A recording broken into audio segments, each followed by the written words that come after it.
Mini episode 1108 of the FDH Lounge is brought to you by Sportsology, delivering unconventional columns and webcasts about sports, TV, music, movies, and more. Follow them on the web at sportsology.com. The FDH Lounge. You'll want to schedule your life around it.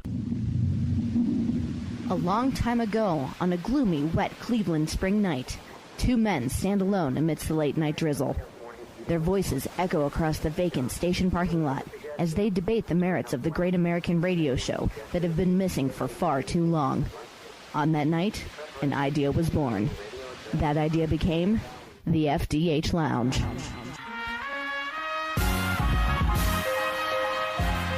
Welcome to the FDH Lounge. Oh, man. So he comes out for that. The Brock match, it was what it was, and it was like, I think I gave it like about 3 stars because, like, to me, like, technically the match was only like 2 minutes. But you gave that match 3 stars? Yeah, I thought so. Well, I don't. Maybe not everybody. I think that would qualify under the old school no rating. Well, nothing happened. I guess I look at it like differently than other people do. Like, I look at it like 2.5 stars is just the median. Like 2.5 stars is the most basic thing that could ever happen. And then if it's better or worse than basic. And I thought it was a little bit better than basic. Whole thing. I did now, like the match itself. No, but I'm taking into account the pre-attack, the selling, the whatever of it. I mean, the match itself should have been more than what it was. But I do like the fact that it went on first because Brock Lesnar wanted to go home. Well, yeah, I mean that's such a Brock Lesnar thing to do. That's why I love him and think he's one of the greatest professional wrestlers of all time. Because he has worked to everyone. The man knows how to project his brand. That's for sure. Holy crap! Yeah. It's like, and the best thing is if he shows up after the UFC, it's like, hey, I want to come back to work. He'll still get to come back to work. Yeah, he will. Well, and now with AEW being out there, although what kind of balls would it take, right? After getting probably more than anyone's ever gotten out of Vince McMahon since he came back in 2012, to just do the yoink and jump over to AEW would be hilarious. Oh, that'd be fantastic. Brock Lesnar versus... But here's the problem, too. They're not going to give him the same deal. They're not going to give him the same deal. That and Brock... They're going to want Brock Lesnar to put on his working shoes. And Brock Lesnar can put on his working shoes when he wants to. Right. And I guess if you pay him enough money and he only has to work like once or twice, he'll put on his work. I don't know. We'll see what happens there. But you know what? Well, selling for Jericho doesn't sound like anything he's interested in. As much as it pains me that it was CrossFit Jesus that ended his run... that's cool. At least Brock did the right thing on the way out. There was no, I thought Brock was going to win and then just lose it to Roman, whatever the next show is, but no, I mean, that's cool. They've done that before. Yeah, so they already did that, so it was something different and fresh, and, it's what it is. It was a great way to get the crowd, because that crowd went nuts. When Brock went down, I'm like, hey, Brock, get up. 1, 2, 3. Of course, everyone looked at me because I wore a Brock Lesnar t-shirt with Cleveland on it. They were like, ha ha, and I'm like, I don't really care. they learned the lesson of past things because Braun Strowman was greatly damaged by not beating Brock Lesnar. Roman was damaged by how long the chase took. At least they realized with Seth Rollins, you want to push this guy to the next level, he's got to take it here. Yeah. So they did it. They learned their lessons on that. They're going to go with him as a working champ. We'll see. Until they move him to SmackDown next week. That would be interesting. Yeah, that would. Would the Universal title turn blue then? They just change titles. They have physical titles and call it different things. I guess. I think I would love it if they turned the Universal title blue. You think people hated it when it was not red? Yeah. Imagine if it was blue. Yeah. They'd be like, ugh. That's true. And by the way, they could allude to this, the fact that Rollins was in the first ever Universal title match, and then he's finally now gotten it. So, it's kind of come full circle for him. But it's a thing, and obviously the Superstar shakeup is coming up here right after we record this in the next couple of days. But I have no intention of getting into every match from the show, because like I said, it's like WrestleMania week. There are so few things that stand out because so much was going on.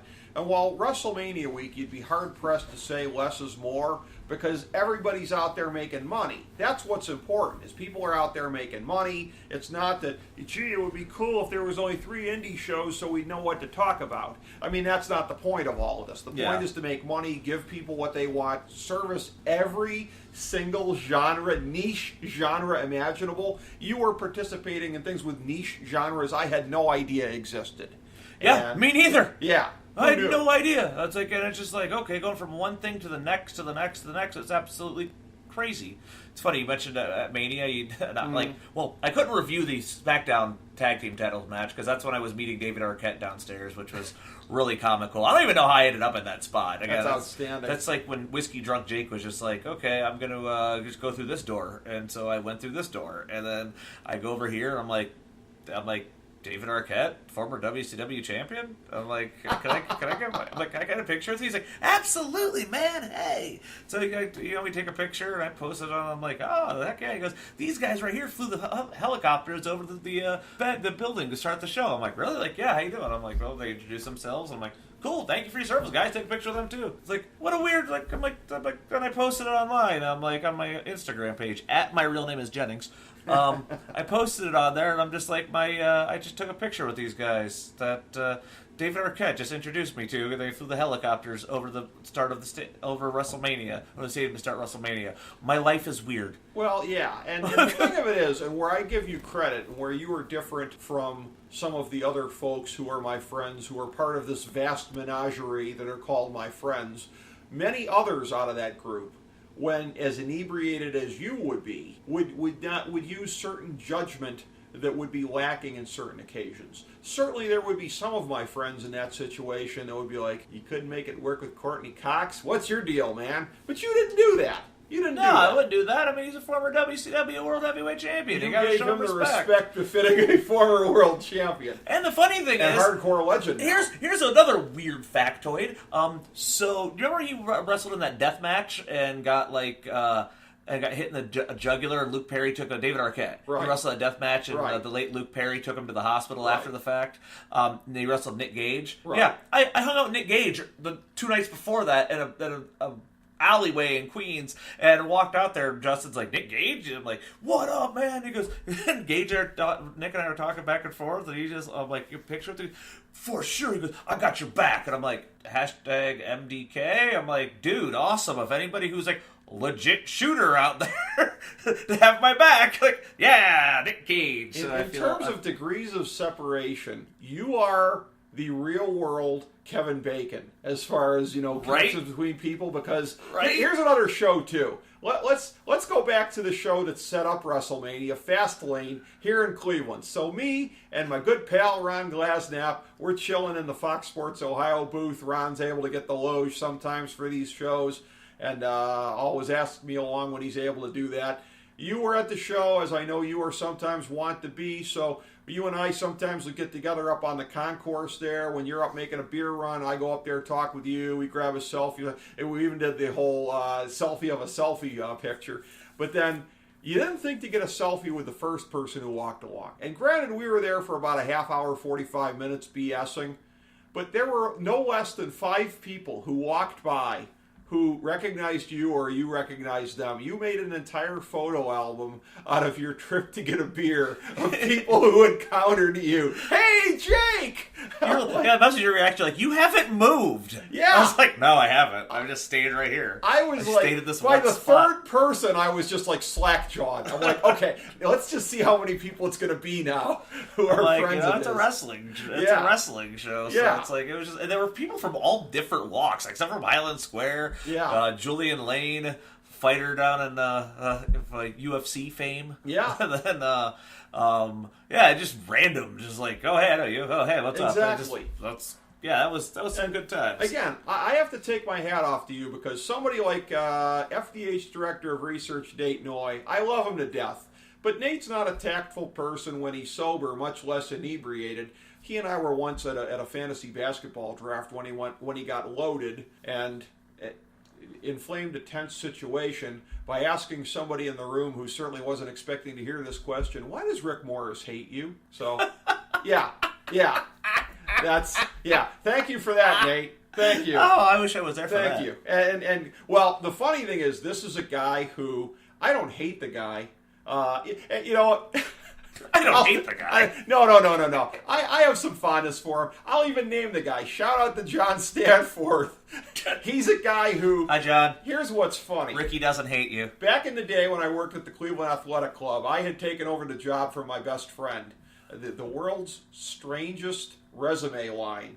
Club pro for the bowling center / communications director for the club. Interesting. You don't find that on too many resumes. So... my best friend was the predecessor in the position. So John used to tell my best friend, "Oh, things are so much better when you were running the place," and he used to tell me, "You're doing a much better job than Jeff did." Not ever thinking we would compare notes on these things. So I didn't hate John. I just laughed at him for his whole whatever work he was doing there. Well, I'm glad you clarified that for all of the listeners out there. Yeah, exactly. Myself included. Well, it's a goofy little story. My point is, you are as tactful as you need to be in any situation, even when you're inebriated. Nate Noy would have said to him, David Arquette, answer me a question. What was more painful, getting cut off from getting to be with Courtney Cox, or getting your jugular vein burst, or whatever happened? He would ask. I guess it's just because I'm a happy drunk. Yes, and I was in a good mood and I was in a good spot. And he was also happy too. Exactly, he was super happy. He was just like, David Arquette, what's up, man? I was like, that's freaking amazing. Well, hey, he'll always have the memories of being with Courtney Cox, so that's good enough. They also have the memory that he met Jake Digman. Yeah, and then he was the world heavyweight champion, no matter how he obtained it. I was never the world heavyweight champion. Yeah, so. That's one dude who honestly should go into the celebrity wing of the Hall of Fame. Oh, yeah. And he should actually be in the Royal Rumble one year. Because people would be like, what? They That would get would be so amazing. mad. It'd be great. Put him It in the would Rumble. Like, yeah. It would be awesome. It would be outstanding. So I'm glad you got to see him at Mania. You didn't miss anything with, again, so many of these freaking matches here. I mean, I was talking to a buddy of mine before the show who is somewhat of a lapsed fan, and he's somebody who I know is like a Rey Mysterio fan. And I missed that match too. Oh, I said to him, he's going to be in there with Samoa Joe, who's really awesome. I said, but that's not going to amount to like anything because, and I didn't know that they were going to work the injury angle as much as they did. And I guess Ray was legit injured too, but to make it like a 2-minute squash or whatever it was, I mean, but what was the best case scenario for that match? It goes 6 or 7. There's 14 freaking matches on the main show. Like none of them have a chance to shine.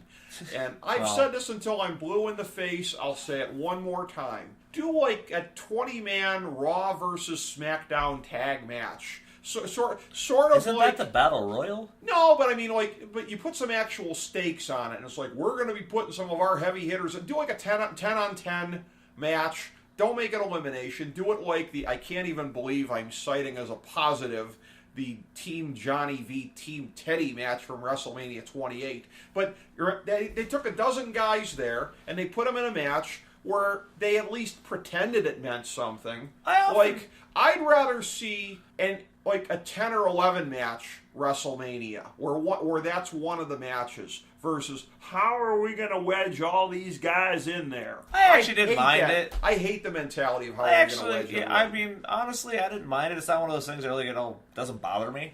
Right. I like the Battle Royal concept. I just think they need to count for something more than just a trophy. Now, for example, it's like you want to get everybody on the card, and let's say, hey, the winner of the Battle Royal gets a title shot the next night on Raw. Or gets a title shot against the new champion, or something. It has to count for something. Well, and then they win, and it's like, okay, because then you can actually put names in there, yes, and it would matter, and they're actually fighting for something, and yes, you can have little mini matches within it. I mean, now it's just like, hey, you win a trophy that you're going to forget about in 2 days. It's right. like, hey, Mojo Rawley, how you doing, buddy? Good to see you. Yeah, that doesn't. Exactly. Cesaro, what's up? How you doing? Doesn't count for anything. It doesn't, and that's where I kind of who felt won, like Braun? Braun won, yeah. I was there. Braun, I think Braun won. Yeah, but it was a thing where, and also from the pre-show, the cruiserweight match, I did watch that one. It was cool. Tony Nese won. Yeah, the dude with Tony the abs. Nese, yeah, that was a good match. Here's the thing though, with that Battle Royal, what I thought too, and again, the fact that they've at least temporarily. Now I think with the superstar shakeup and the fact that they are going to be distinct brands going into the fall now that Fox is going to be taking over SmackDown. So there's the lines of separation are going to have to be firmer. So I think they probably will return to different authority figures on each show. But if you'd done it with the GMs to where, let's say you do it, as corny as it could be sometimes, where it would be the red shirts versus the blue shirts, where you're wearing the shirt of your brand, and the GM's walking around saying to people, hey man, you win, I'm going to take care of you. Like you could do it where there's a title shot, or you could do it to where, you know, the winning wrestler, like their brand stands alone, or whatever it is. You and I know that the stakes never mean anything, but a way to do it to give more weight to that match. That's another version of what I'm talking about. Maybe it's just a battle royal that means something. Yeah, because it just needs to have a meaning to it, right? And not just a match for the sake of a match so you can get on the show, right? Because that has absolutely no value to it whatsoever. Because, yeah, I mean, you know what, and this is going to sound weird, but almost sort of a model for this was, now granted, it meant something because it had something of the football v wrestling thing, but WrestleMania 2, that was a battle royal where it felt like it meant something. Yeah. And, you know, it's so, I just think there should, like, for both of them, they should have to count for something, and if it would have more interest and more prestige to it. People would be like, yeah, okay, I want to be on board, and then it would make sense, you know, for guys that would want to be in this and not the, here you go. I mean, learn the NXT lesson. Less is more. Because this is a thing where this was the long, I mean, in terms of 14 matches, you harken back to like WrestleMania 4. Nobody remembers the WrestleMania 4 card fondly much the same reason. I only do because my parents bought that when I was a kid on pay-per-view, and that was the first pay-per-view I ever had, and I had that VHS tape, and I must have watched WrestleMania 4 700 times when I was a kid. How many times did it take you to get through before you could stay awake all the way through? Oh, I did a lot of fast-forwarding. Oh, well, there you go. There's a lot of fast-forwarding. Yeah. I pretty much just watched all the Macho Man's matches over and over again. Yeah, well, you know, since the theme of 80s WWE wrestling was cocaine and rest holds, you know, you probably did a lot. And then on that same tape, which unfortunately got cut off, was the Great American Bash 1988 with the Thunderdome, or the Tower of Doom. Okay, I had the Tower of Doom match, which was terrible. Yeah, it was so bad. Late era Dusty booking. So bad. Yeah. And then it cuts off like halfway through, and I remember being so upset because I didn't get the main event with Lex Luger and Ric Flair, and then many years later I got to see it, and it's like Luger wins the title, but he doesn't because of blood, but he had no blood on him. Yeah, very weird. Yeah. Well, and again, you kids with your network have no idea how spoiled you are. You don't know the struggle. The late great American Dream, Dusty Rhodes, who, again, I have a world of respect for, and I guess because of our friend Ryan Ward, Dusty qualifies as a friend of a friend. Nevertheless, a real eye roll on my part. I don't know where this bullshit comes from about the Dusty finish. I'm sick of hearing about because you beat it to death all throughout your reign as Booker, Dusty. Yeah, that's where the Dusty finish comes from. He can't hurt you anymore. He can't hurt you.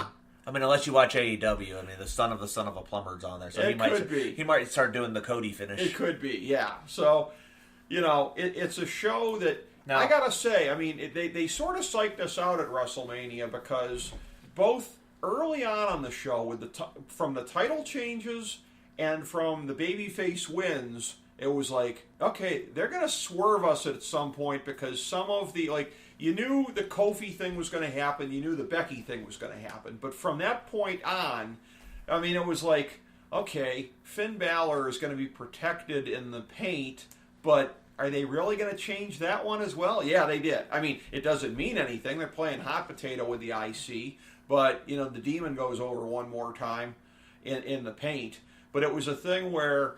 Because did you get that sense watching it? And again, with your blood alcohol level, I don't know if you were really firing on this level, but were you getting to the point of, like, with all these title changes and babyface wins, there's got to be some unexpected things coming here, some big swerves? No, I wasn't overthinking it. Okay.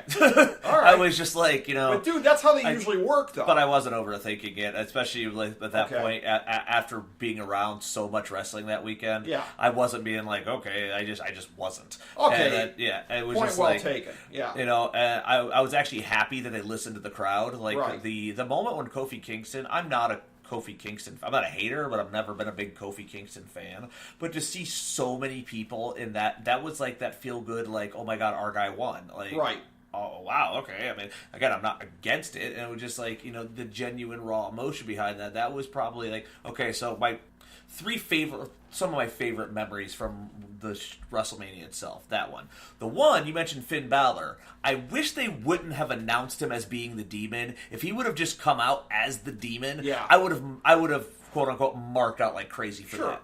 That would have been awesome, but I knew it was coming, so I'm just like, he's going to destroy him. Right. And he did. And I was like, yeah, I got what that's what I wanted to happen, and it happened. Right. Cool.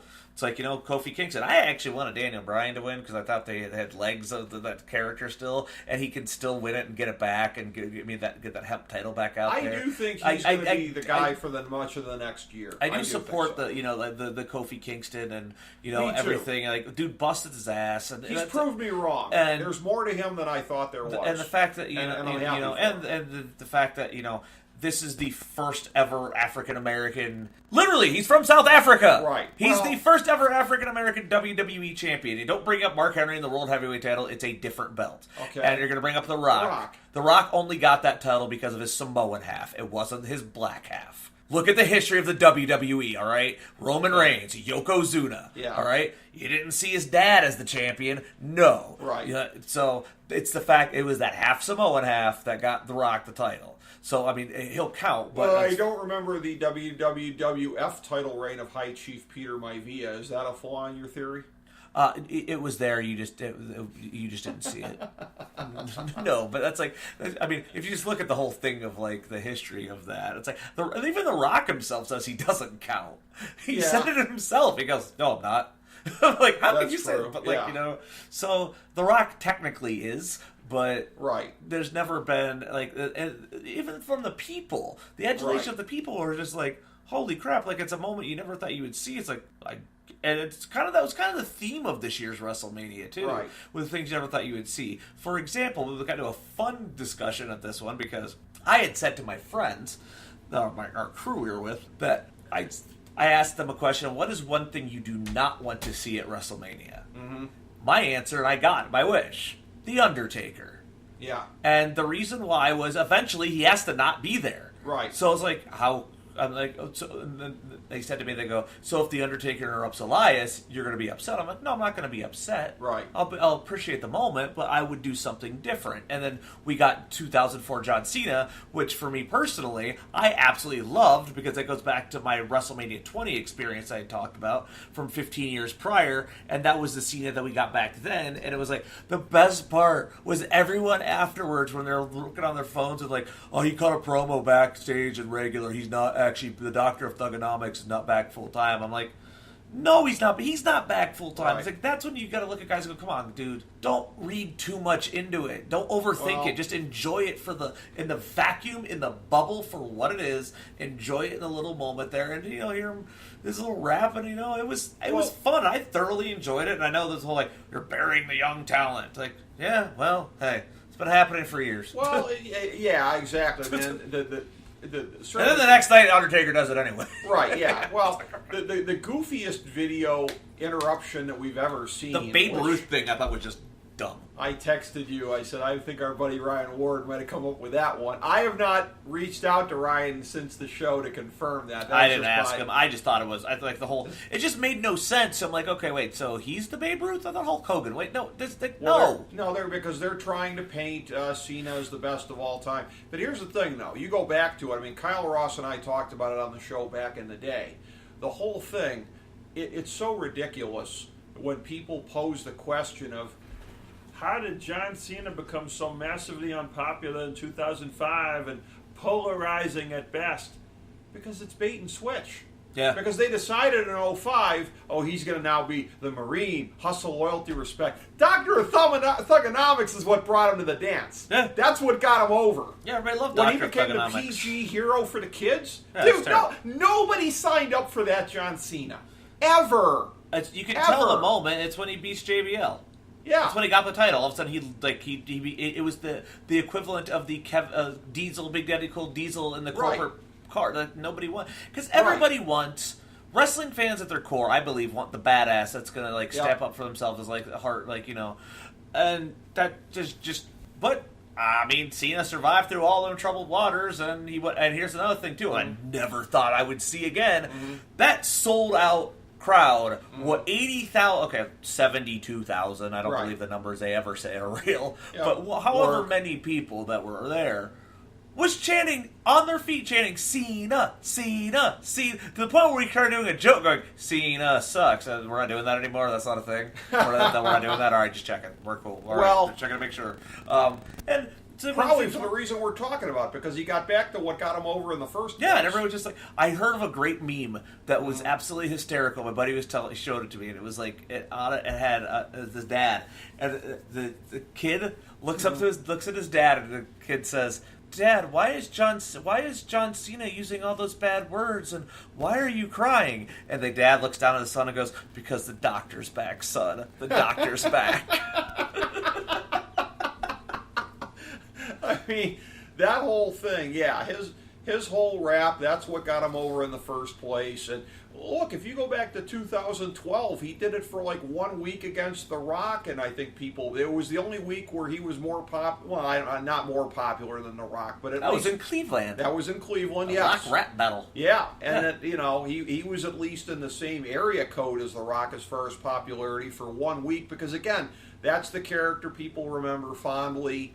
And before, there's a term that we have invented on this show, and it is a thing where it is all throughout history, because I've even stipulated that in '02, like when The Rock, like by later in the year when he left, okay, he was starting to get a little unpopular. Remember Brock got cheered over him at SummerSlam? Oh yeah. But like, I go back to earlier in the year, I was watching the Royal Rumble, and The Rock is wearing and granted, it's a couple months after 9/11, but he's wearing like this super earnest post 9/11 shirt, and we are the brave, and we all like The Rock should have been wearing a shirt that said, "Al Qaeda, I will stick my boot up your candy ass." Like, it was off-brand for him to be wearing an earnest patriotic shirt.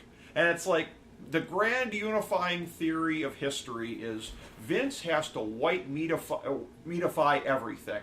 He's got to make a white meat baby face out of anybody that gets cheered. And you know what? Looking forward, God help you, Becky. God help you. You seem like you're bulletproof to that, like Austin was. But the white meatification of every baby face throughout history. Triple H in '02. That was the worst. All of a sudden, That's he's the like, worst. he's a pussy who's got his wife, he's abusing his dog. Like, what happened to the guy with the sledgehammer? Yeah, that was like, and it talked all the time like this. Yeah. I'm the game. If it wasn't Yeah. for you, Ric Flair, there'd be no me. It's like, just be DX. DX, you talk normal. It's just Right. like, why were you talking like this Right. all the time? Yeah. It's like, Vince's whole about- thing of like trying to make people accessible and everything like that, and where everything has to be versus the machine. I was so disappointed that the thrust of the Kofi feud was that. I mean, for Daniel Bryan's character, if he's going to go anti-consumerist, this is the ultimate foil for him. Right. They didn't do any anti-consumerism in the whole thing. It was just Daniel Bryan echoing Vince McMahon. He did some interviews on off to the side where he was critiquing the consumerism of New Day.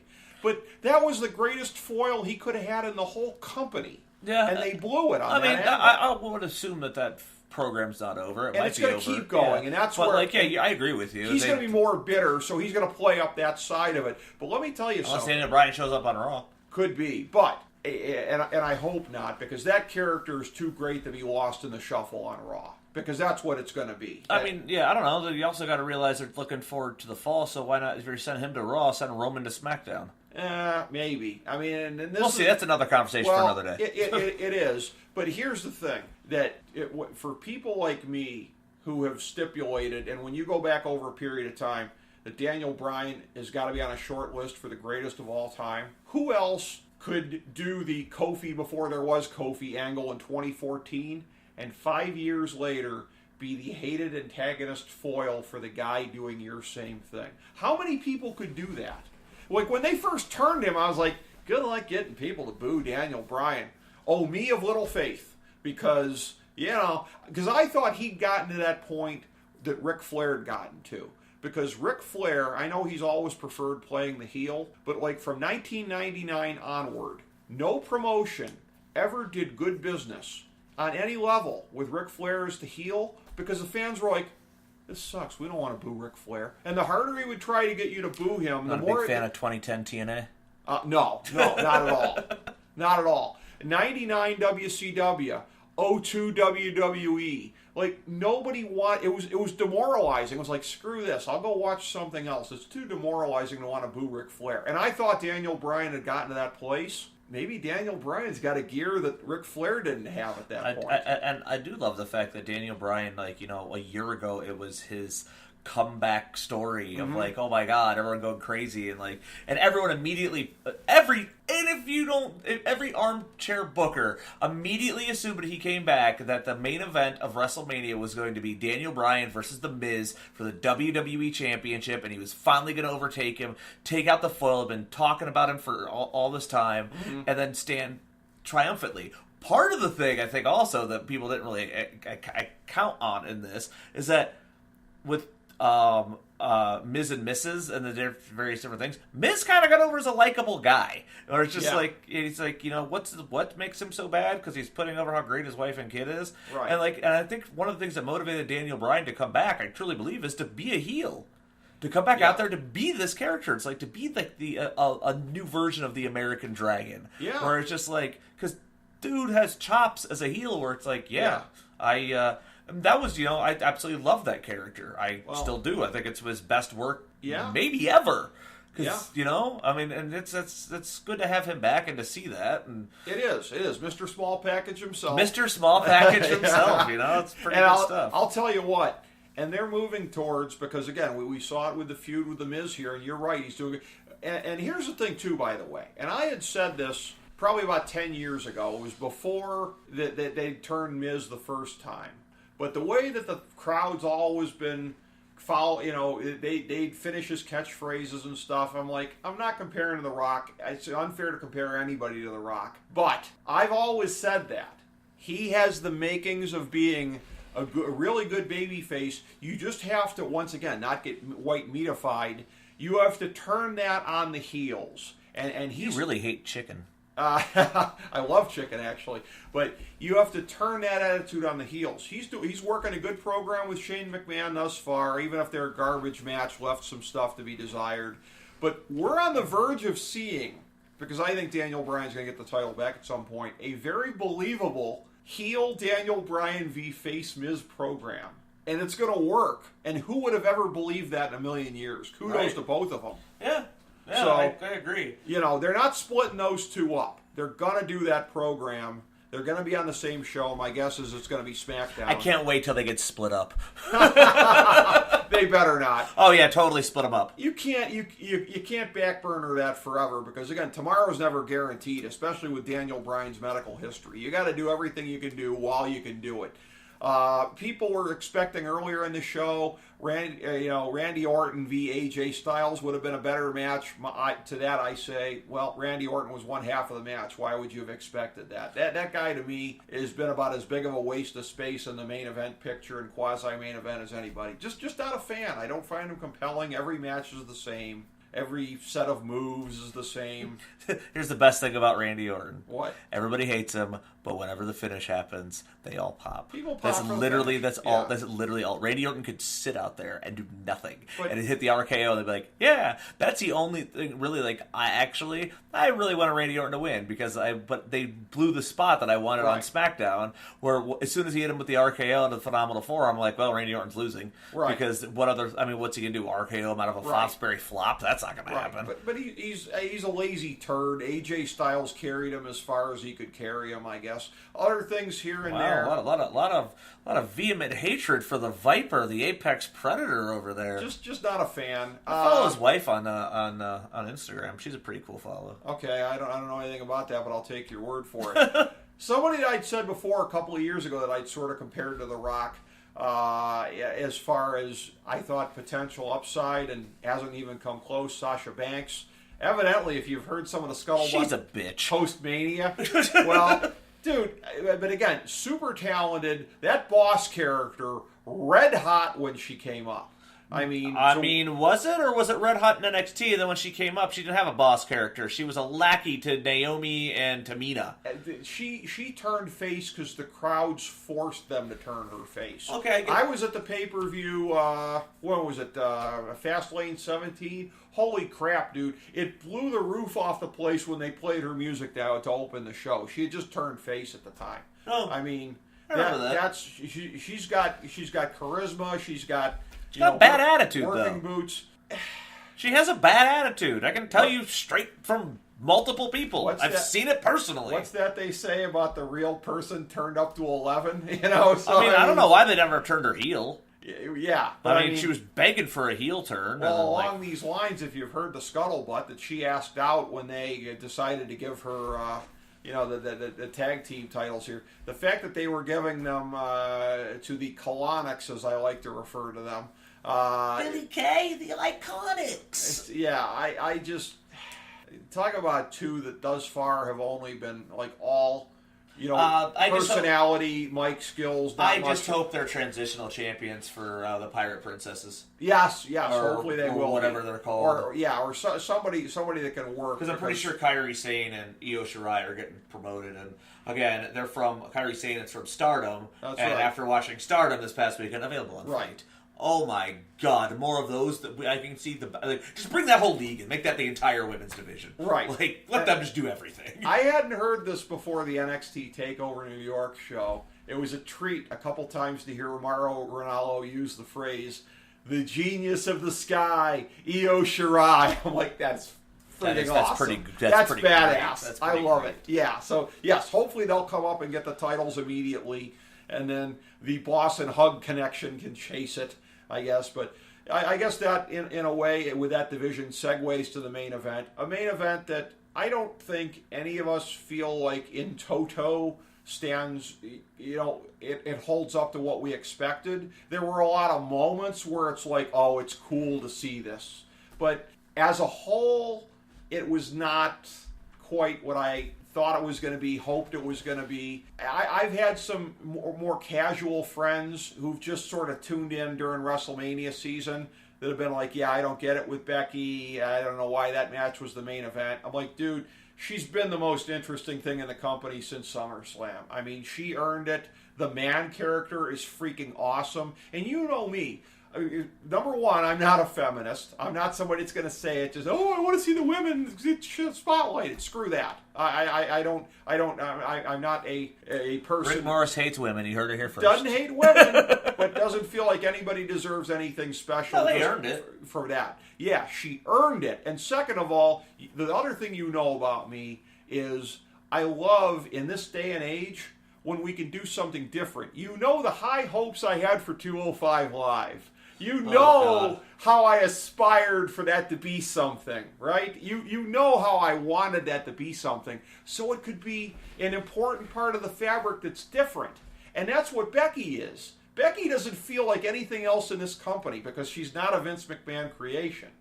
She was the fourth of the four horsewomen at one point. A distant fourth, let's be honest. As babyface Becky, now she's Becky Two Belts, and she's the most over thing in the company. Yeah, I mean, the thing that was weird about that one, mind you, we also had been there. At this point, my buzz is wearing off because I've been there for so long. Okay. And when the finish happens and it's over, and we're like, that's it? Oh, okay. And the crowd, because of how weird the finish was, the crowd didn't get that pop that you could have gotten. They didn't build up any drama to it. It was just, pin, done. Right. One of the reasons why the finish to WrestleMania 20 was remembered so fondly, I mean, now it's not for obvious reasons, but we're going to sidebar that out as far as the wrestling goes, is the way Triple H sold that finish and made it that's the finish I thought we were going to get, is where she makes Ronda tap out. And because at this point... allegedly, Ronda refused that as a finish. Well, I mean, I could see that, but at the same, I think that was the agreed finish, but Ronda worked herself into a shoot, and that was that. And then supposedly it was supposed to be Charlotte tapping out, which... That would have been awful. Which would have been but then it also would have left on the table that you still had Ronda Rousey who could go away and still had not have been beaten yet. Like that, I could see that. Like I could see the logic behind that. But now, I mean, or even if you're gonna have it where she loses, like pinned, just the way she was pinned, it was just like so anticlimactic. I was like, that's how you end Ronda Rousey's year-long winning streak. Like, okay. I was yelling at the TV because it was like, it's not exactly a dusty finish because they weren't going to take the belts off of Becky. But like this, if this is the Austin at WrestleMania 14 moment, if this is the Daniel Bryan at WrestleMania 30 moment, if this is your we're pushing you to the top of the mountain, this is your star-making moment. You don't do it anticlimactic. You don't do it by thinking about the rematch a year down the line.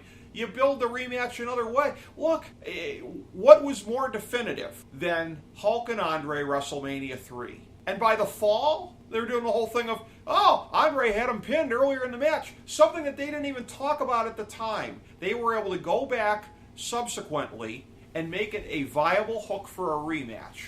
You don't have to taint the finish, Jake Digman. I agree. You don't have to. And allegedly now it was an accident. But it was like, if it's an accident, why is Corey Graves babbling like an idiot incoherently about, oh, I'm not so sure she pinned her? It's like, oh, great. Just throw more excrement on Becky's moment. Just go ahead, Corey. I have no idea what you're talking about. Well, I was there live, so I didn't hear the commentary. Go back and play it through. All right.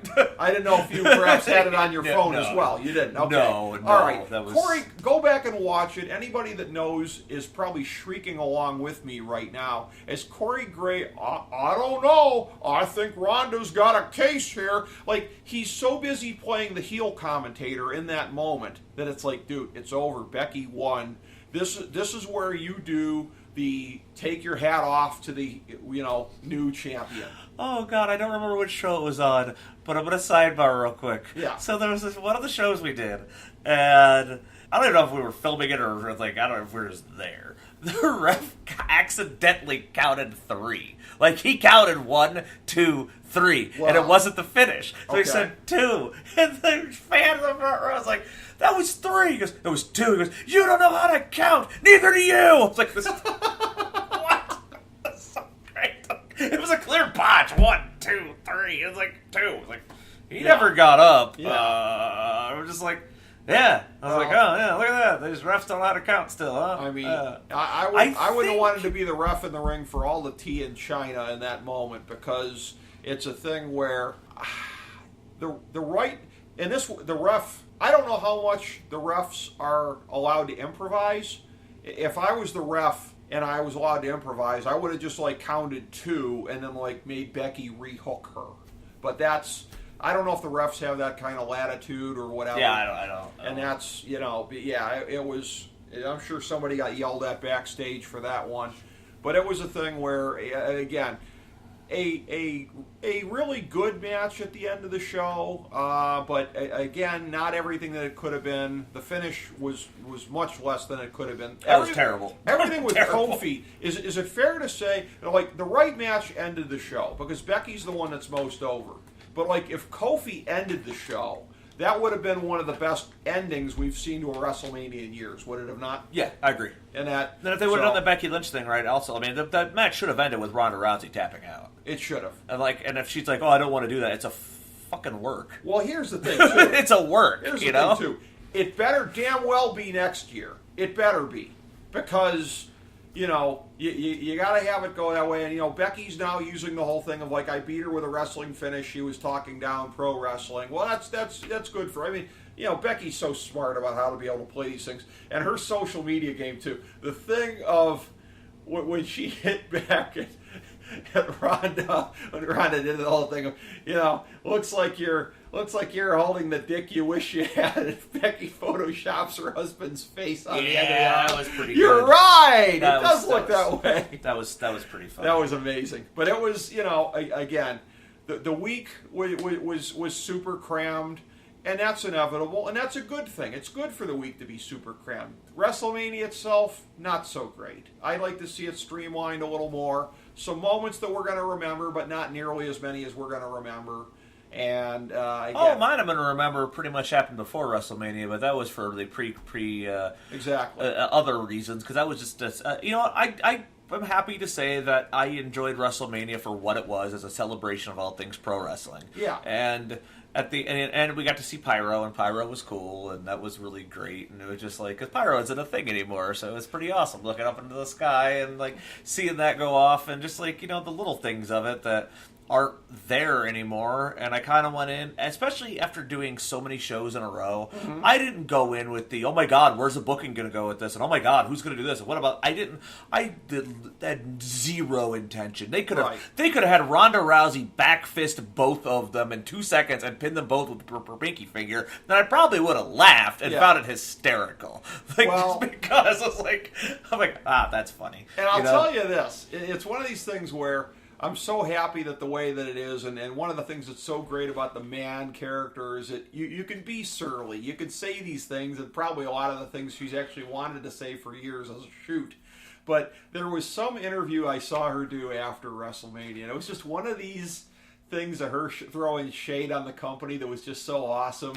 She's like, and I came out there and, wow, it took all of this for me to get my steam back. Because I noticed it at the time, like, oh, they gave Becky her steam back. Yeah, they gave her steam back. That was pretty good. I thought that was pretty clever. I love her taking a shot about that. So the Charlotte Flair entrance, where she comes to the helicopter. Shades of the 85 bash. Which was really cool, except for the fact that we're all like, it was so windy. Right. That we're like, oh no, she's going to crash. What if she crashes? What if she crashes? Shane's going to have to land. She's gonna crash. and then it flies by. And we're like, they didn't show, because we didn't have any access to the big screens in our seat. Oh, okay. All we saw was like their entrance, like their Titantron videos and stuff. So we didn't see anything that happened. We're like, oh well, what'd she do? Like, then obviously she's coming out of down the aisle. Like, what'd she do? Parachute out? Like, because we didn't see where she came from. We just saw that a helicopter was flying in over the stadium. So we're like, oh. Well, that's cool. Yeah, that was a pretty cool homage to her dad. And it's been a tough time in the family. I mean, she lost her title. Her boyfriend lost one of his two names. So, I mean, now he's just Andrade. So wait a minute, she's dating Andrade? Yeah, you didn't know that? That's evidently a thing. Wow. Yeah. Good God, imagine those kids. Gonna have to get the height from the mom. Oh yeah, but I mean, we're gonna get half luchador, half Flair. That's weird. Yeah, it's a weird combination right there. Well, if that's hard to picture, it's even, I won't say harder for me to picture, but what the kids would look like from Aleister Black and Selena Vega. Yeah, I mean, they'd actually probably come out normal and be tax accountants. That would be funny. That would be so funny. Be perfectly fine. And by the way, you talk about, and this might be a good thing to bring the whole week to a full circle kind of a thing. The ultimate, and I understand that I'm not being cynical about this, that such things are generally a love match as opposed to a cynical nature, as far as super breeding. But I'm telling you something, the ultimate in super breeding athletically. Have you heard that it's apparently a thing of Casey, I forget her last name. Casey Catanzaro? And Ricochet. Good God! Yes! Oh my God! That makes sense though. They can climb on walls and Those kids are gonna be able to jump 8 feet high. Yeah, that's great. Casey, I love Casey Catanzaro. Good for you, Ricochet. Good for you. Their kids, Trevor, man, you're the man. Their kids will be able to dunk a regulation basketball hoop in grade school. Can that be his new name? Trevor, you the man. I will say this, by the way. Good way to bring this all full circle. I'll wrap with a little story here. I'll take it back to with Ricochet and everybody that was involved in the halftime heat match. Because I made a point at my Super Bowl party, I wanted to watch that. So I went in the dining room at a Super Bowl party, and my longtime friend and FDH Lounge Dignitary, John Adams, joined me. Because he's a super casual, so he didn't know any of these guys. He knew a little bit of the Velveteen Dream character, because I'd played him some promos, so he's into Velveteen Dream. But he's watching the match, he's loving it. He's oohing and on, whatever. We're at the Super Bowl party. Our good friend Phil Basowitz walks by. Hi, Phil. And he walks by, sees us watching this. He goes, "What are you guys, 10 years old?" And keeps walking. Yep. Yeah, the life of a pro wrestling fan. It's the burden we carry, but it's never a burden. It is always awesome to do a show with you, Jake Digman. Thank you for giving of yourself yet again to be here for this. It was as grand as we knew it would be. Oh, I had a great time. Thank you for having me. I'm going to go explore some of the other rooms in your castle now. There you go. Thank you, my friend. And thank you, everybody, for tuning in to FDH Lounge mini episode number 1106. As we bring the show to a close, we would like to extend our deepest gratitude to NBC, CBS, ABC, Fox, all Clear Channel affiliates, TNT, TBS, USA, UPN, Deadspin.com, YouTube.com, YTMND.com, MySpace.com, various blogs, Fox News, CNN, CNBC, MSNBC, IamBoard.com, Billboard.com, Google.com, ESPN, ESPN2, ESPN News, ESPN Classic, NBA TV, NFL Network, Sports Time Ohio, Athlon Magazine, Comedy Central, Cartoon Network, The Boomerang Channel, QVC, BET, The Spice Channel, Steno Notebooks, Manwich, Papermate Office Supplies, waitresses, strippers, bartenders, garbage men, janitors, microwave popcorn, the writers of The Office, Scrubs, Entourage, My Name is Earl, Oz, Metalocalypse and the Boondocks, Aquafina, and the Periodic Table of Elements.